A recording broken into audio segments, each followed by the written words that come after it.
Om Shri Ganeshaya Namo Namah. Greetings to everyone world over, all our brothers and sisters across the globe, wherever you are.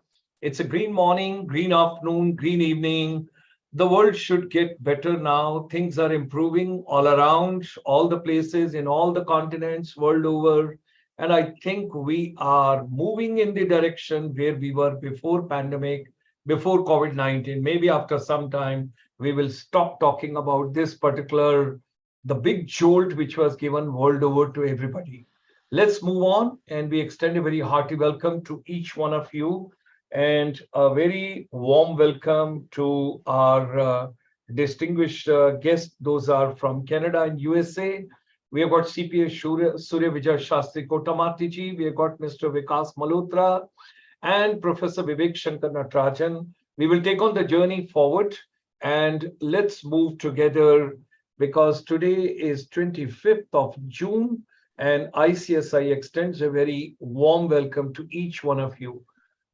This is something very interesting I would like to share with all of you, that like you have got Travel Agents Association, Tour Operators Association, Domestic Tour Operators Association, Outbound Tourism Association, Inbound Tourism Association, TAI, IATO, PATA, and a couple of other organizations. Similar way, you have got Federation of Hotel and Restaurant Association, you have got HAI, and that is again a Hotel Association of India, and besides that, many other verticals. There is one particular platform which is to take all the educators, scholars, research scholars, coach, counselors, and of course the skill providers of tourism, hospitality, and aviation together. That is Forum of Educators and Skill Providers for Tourism. It came into existence way back in 2001, and they're going to have 22nd International Annual Convention of Feast. And the topic is very, very relevant to today's day. That's artificial intelligence in tourism and hospitality education technology. This is going to take place coinciding with the World Teachers Day, that's 5th of October 2023. And we will be having in a hybrid model. Certain people will join physically at Bhubaneswar in Odisha, and certain people will join us online, and thus coming in a big way. We extend a very warm welcome to all of you to be a part of it. And a very noble gesture. There is no delegation fee being charged, because post-pandemic time, people are recovering. They've got other priorities which they have to take into considerations. So thereby, we would not be charging any money in any form from anybody. So thereby, come and have a valuable view, sharing, and a participation. So this is the 22nd International Convention, 5th and 6th of October 2023. And this will be at the Hotel Sandy's Tower, Bhubaneswar, Odisha. If you come on to the ICSI website on icsiindia.in, right over there on the home page, opening page, the first, the projection which you get over here is invitation, and that is for feast.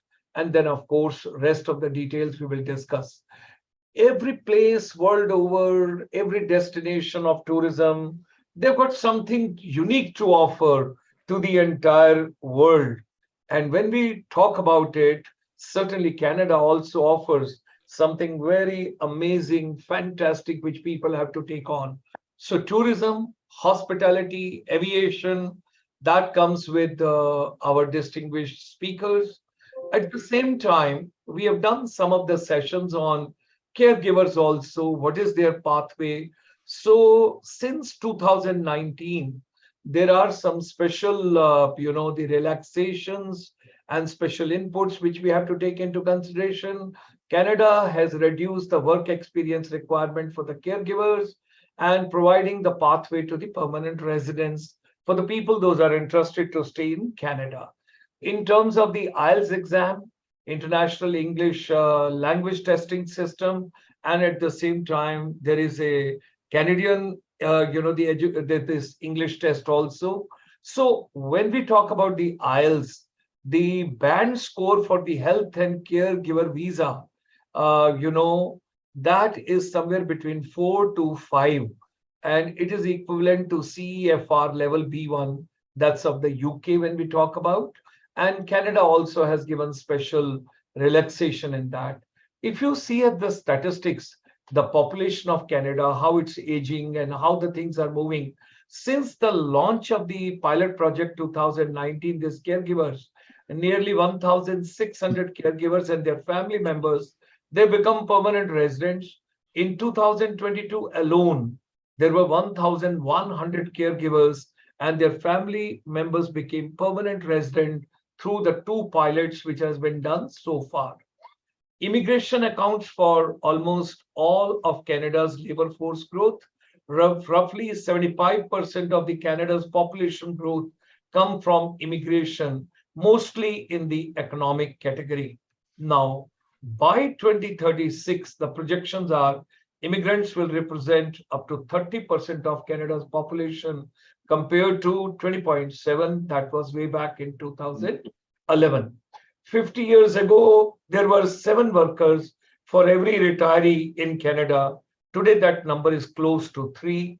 And if Canada stays on its current trajectory, then in the next 10 to 15 years, that ratio will be dropping to almost 2 workers for every retiree. That's what I got the statistics. And then home child care provider, pilot, and the home support worker also, where we have gone step 1, step 2, how basically initially you go there, and then you have the permanent residency of yours. Tomorrow evening, we'll be having a special session for you all the way from Odisha. That will be on travel, tourism, and hospitality opportunities. With these words, ladies and gentlemen, whatever your mind can conceive and believe, it can achieve. Let's come together for tourism and wellness. And this program is going live for you at the rate ICSI India Live on the YouTube channel. Let me extend a very warm welcome to our distinguished guests this evening and join me in extending a very, very hearty welcome to them so that they can share their vision, they can share their thought process, and we can take the journey forward. Hearty welcome to both of you. And Vivek Shankar Natarajan also joins us in a short while. If everything goes fine with the technology over there, and let me request both of you to take on today's journey forward. How do we move on? How do we take on? What exactly could be there? And both of you can share your vision with us. Hearty welcome. Thank you, Sharmaji. And because you have spoken about feast, let me have let me start the feast with the person who can speak about the feast.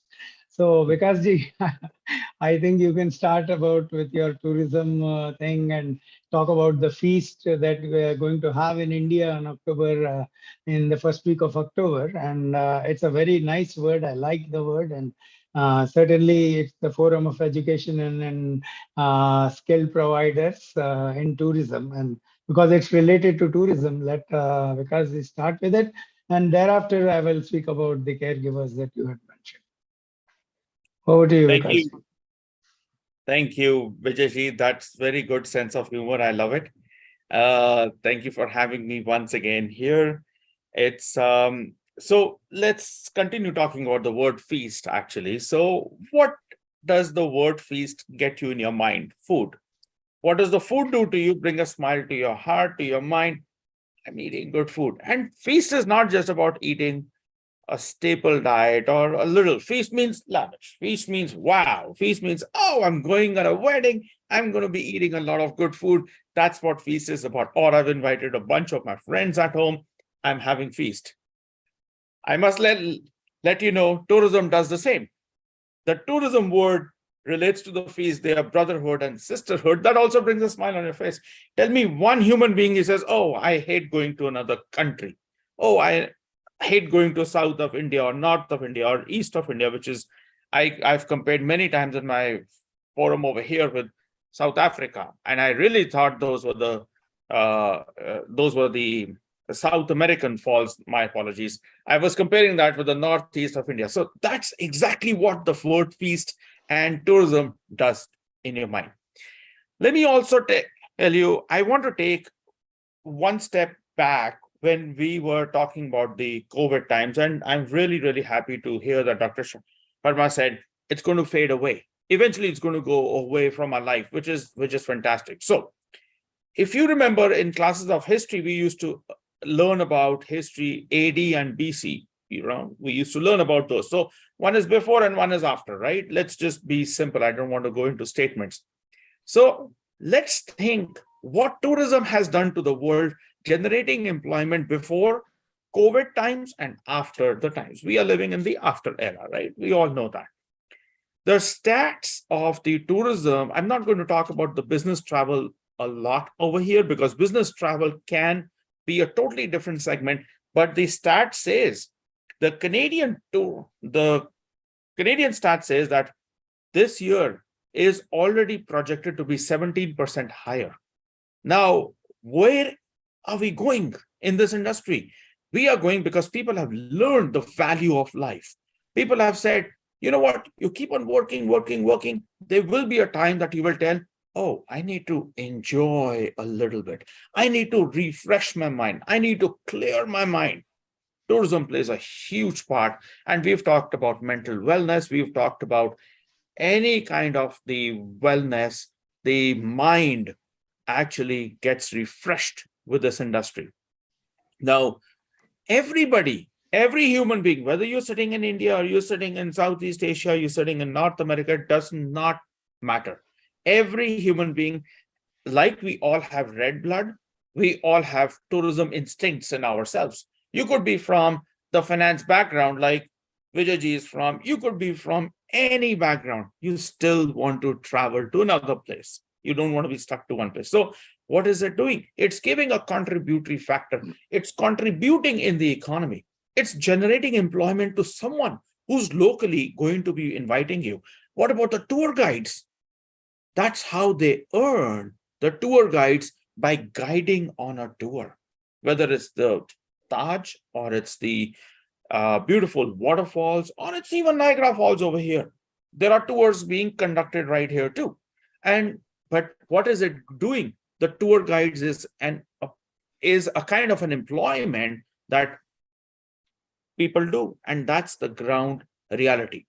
So we talked about the caregivers also, and one very, very good statement Dr. Sharma had said about permanent residency. That's the goal. You come over here in Canada, you come over here with a goal that I want to settle down in life. I want to give care to someone else, whether it's elderly or it's somebody on a wheelchair accessible, but you're going to give a helping hand. But that human being who's also going to give care is going to think, I'm already here. Can I go to Niagara Falls? Can I go to the Rocky Mountains? Can I go to the beautiful Pacific Ocean in British Columbia? Why would they think that? They think I'm already here. Let me explore this area. Let me refresh. So tourism can be combined with anything. And I must say that the caregivers is a very, very well accepted, and it's on the rise. It is a beautiful thing that you're doing for another human being. It comes from your heart. That's all I want to say for the segment one, and over to Vijay ji as well now.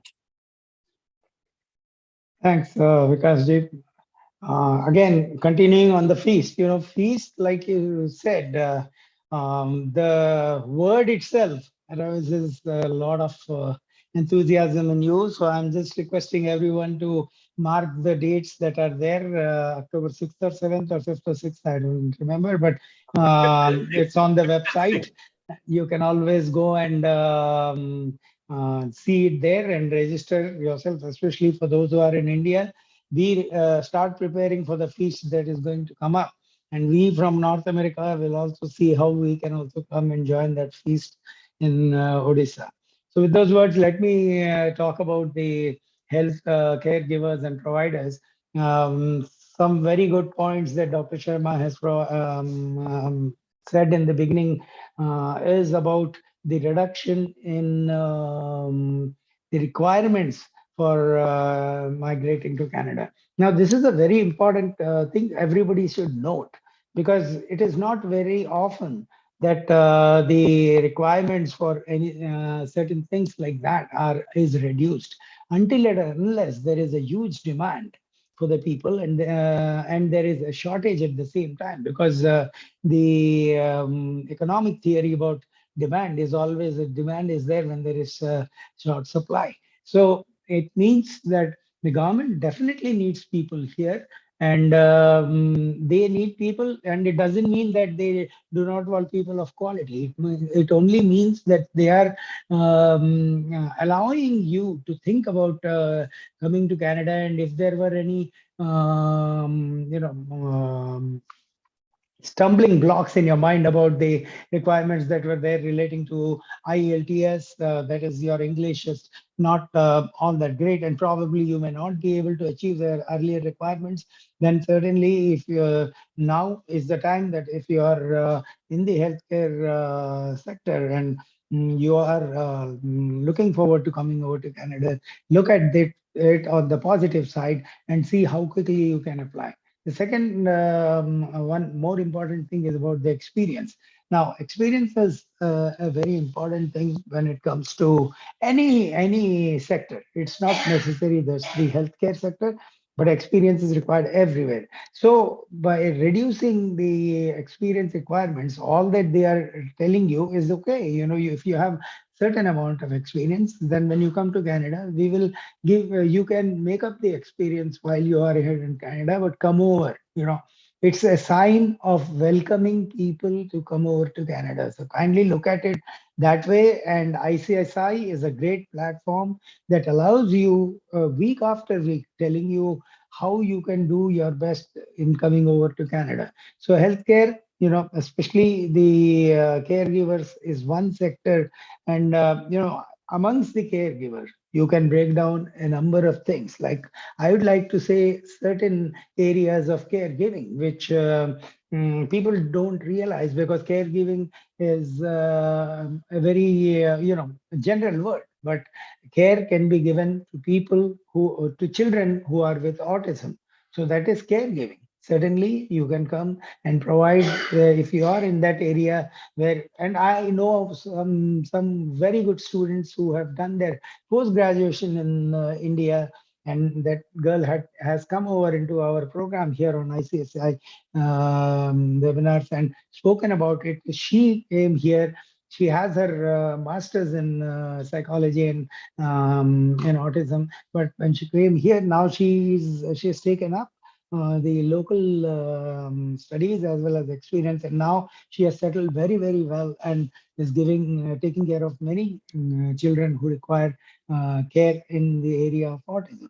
So that is one area. Similarly, seniors. Now, for seniors, the caregiving is a very wide area. Caregiving can be for those who need a wheelchair. So there are seniors who will not be able to come out of the wheelchair. So they have to have their wheelchairs, whether they are at home or they are in seniors' home, wherever they are. They need that care where, even though they have these mechanized wheelchairs, still they need someone to be next to them when they want. And there are people who are ready to take the service of caregivers with their special needs. So in caregiving itself, then there are caregivers for people with certain physical challenges. Like somebody might have got hurt in a while playing basketball, which is so common, or while playing some other sport. They are very young people who, in their anxiety and in their enthusiasm to attain certain things, they take up that particular profession. And during while playing, they can get into concussions, or they can fall and have a sort of a physical challenge. So there is that area also where caregivers are required. There is, in fact, if you ask me, health is one area where caregivers are required. Let me just summarize it very, very shortly, because if I can start, I can give you every area of caregiving that is required. But then healthcare itself. is an area where we need people starting from nurses. Nurses are also people who are caregivers. They are their degree of caregiving that they give is slightly higher than the degree of service that is given by a caregiver for people with autism. There are different experiences and qualifications that are required, but then there is a vast area in which you can come. And yeah, in North America, what I have seen is that we people do not stick to only one career in lifetime, like the way we have back home, where we think that if I started my career into accountancy, lifelong I'll be an accountant. No, it's not necessarily like that. If I started my career in a particular area, if I come here and I settle and I find that there are usually, and that's what they say here, at least 2 or 3 career changes that people in North America have. And that's very common because they believe in educating themselves and acquiring the required skills and then go and getting into that area. So my score on this will be that I have given you a list of things, and we all are there. You can send all your questions to Dr. Sharma and all of us. And yeah, we always encourage you to send questions to us so that if you are, we get more and more questions, we can answer them on the show, or we can always send you the answers and the interaction can start. But we would like you to ask questions depending on which area you are, or even if you are thinking of taking up a career in the caregiving, and if you think that your personality and your personal swabhav is of such a nature that you will be able to give. You can always make a career change and still come getting the required experience that's required in India and then coming over here. So with those words in the first segment, let me hand it over back to you, Dr. J. Maybe if there are questions or you would like, because I know that you had some very valuable notes after you hear us out. So back to you. Thank you. Thank you very much. Vikasji, with regard to travel and tourism, particularly when we talk about from Canada, now in the present stage and the present status, when you talk about airlines coming in, moving out, outbound tourism, inbound tourism, how are you experiencing in the travel trade and in the tourism sector in Canada? Thank you. That's so coming back to the segment one, when I was talking about the growth, there has been a lot of inclusions and a lot of vision from the government, from the civil aviation side as well. I do want to share that a couple of months ago, I would say almost 10 to 11 months ago, there was a talk about Emirates having a daily frequency to Dubai from here.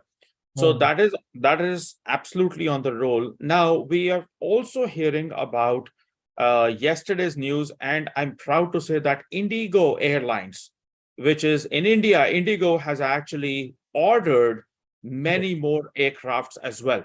Now, what are we heading? So we are heading towards betterment. We are heading towards more expansion. And think about it, how, if somebody knows about the Indigo story, so there is a company in India, which is Interglobe, which is, I would say, the GSF for many airlines, United Airlines being one. They were one of those rare companies who survived in spite of representing United Airlines on a 9/11 attacks. I'm talking many years ago. And they have a vision. They have absolutely a vision to see. So Indigo said, we started with domestic, now we're going to expand our wings to the international overseas as well. Like that, there are many airlines over here in North America which are actually expanding their wings. Look what Southwest has done. One aircraft, Southwest Airlines within US, one aircraft they started with, and they were saying, and they were very much vision they had. What they did, they brought a lot of fun. The announcements in Southwest is not like, ladies and gentlemen, please tie your seatbelts. No, they're going to have fun. They will say, hey, if you don't tie your seatbelts, you are the first one to get hit to the seat in front of you. Now, that's the tourism industry. It's on the rise.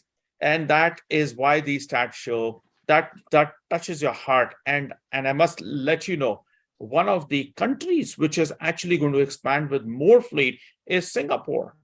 Small country. Singapore, there's a feasibility report which says that the Sentosa Island, which is in the outskirts of the Singapore, if anybody's aware, the Sentosa Island should have its own airport. Small island. They're thinking of expansion. So the world is moving towards expansion.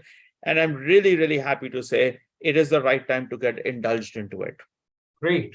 That was very powerful statement, ladies and gentlemen, what Mr. Vikas Malhotra, tourism strategist, mentioned when he was talking about Interglobe, the travel company that is by the elder Bhatia ji, and that is Hum Logon Ke Umr Ke Hamzulf, and now his son Rahul Bhatia, who is taking care of Indigo.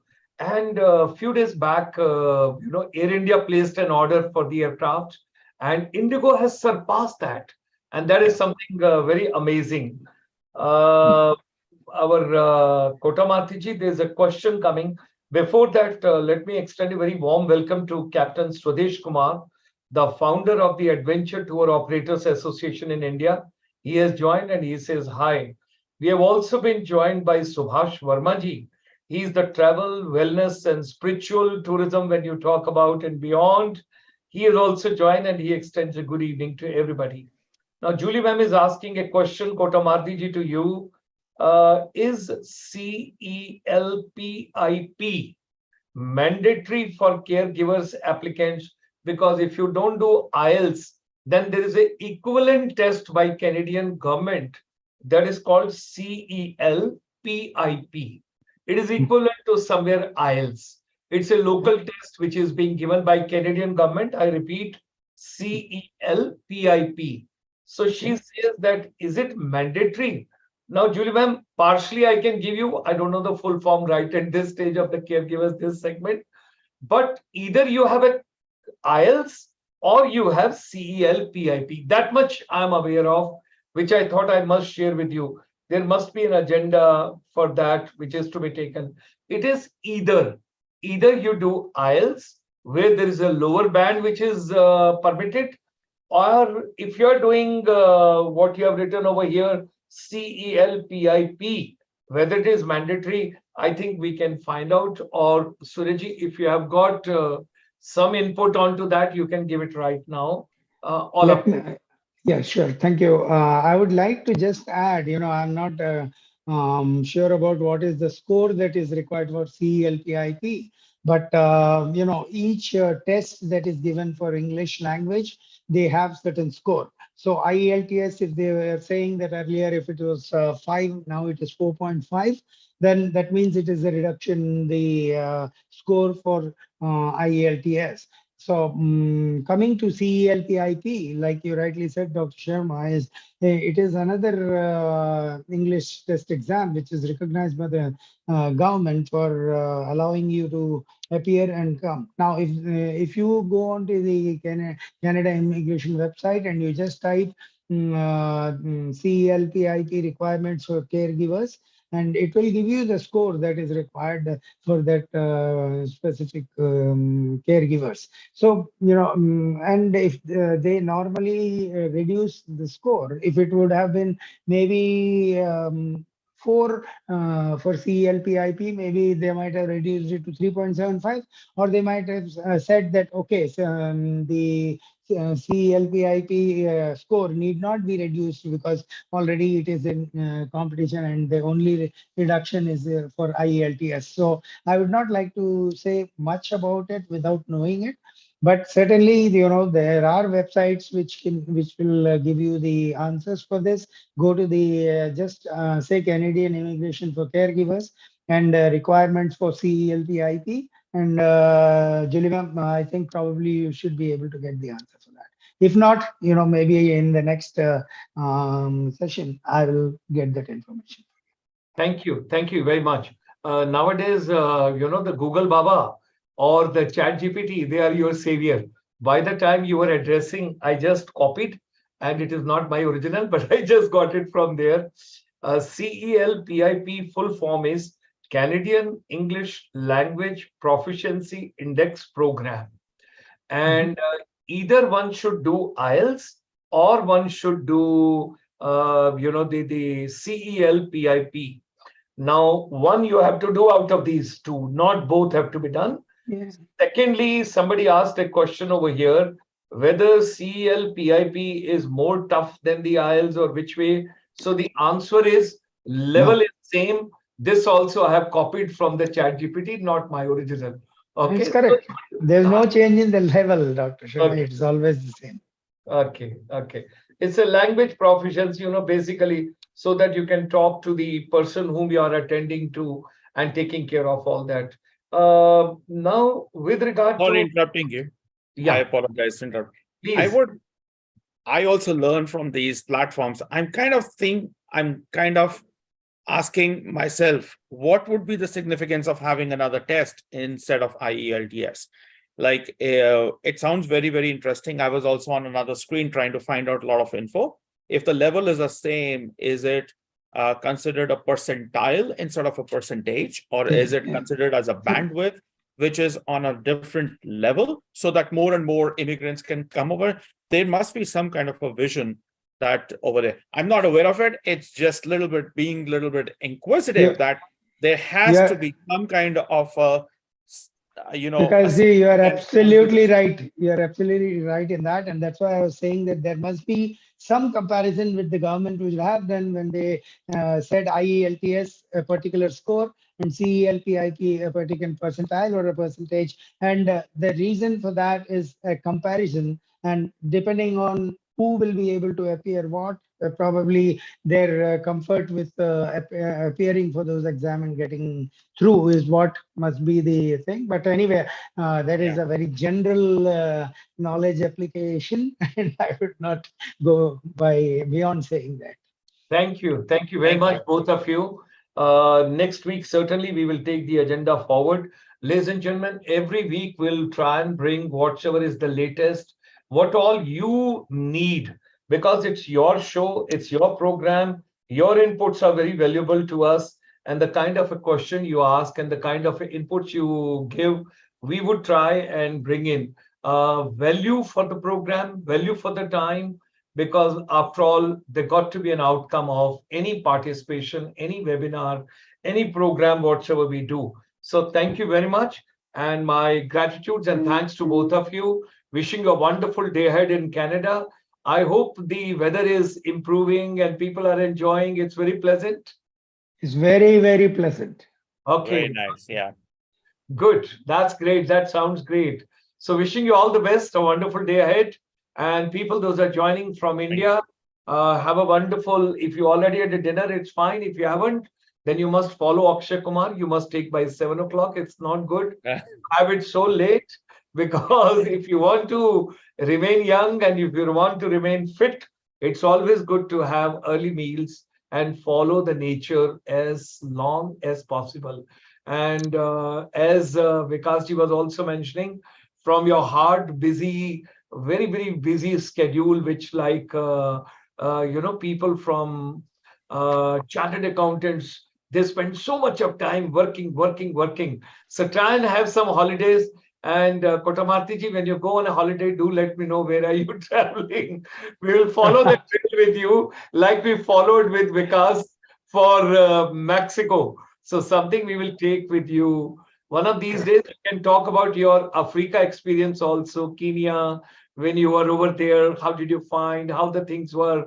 You can talk about Mombasa. You can talk about the capital and a couple of other places, jungle safari, wildlife tourism, a couple of other areas, because Africa is also beautiful that way. So Vikas, I think you wanted to say something. I would like to know maybe next week, because of the respect of time, that what was the inspiration Vijay ji came from Africa to here. Maybe we can take that up next week as well. Sure. Hey, Thanks for hey, giving me some work, and I'll make sure that I'll answer that next week. that's lovely. He'll talk his heart. He'll talk his heart. Chalo, thank you. Thank you very much. Thank you. Look forward to Namaskar. meeting next week, everybody. So stay fit, stay fine, enjoy yourself, have a wonderful time.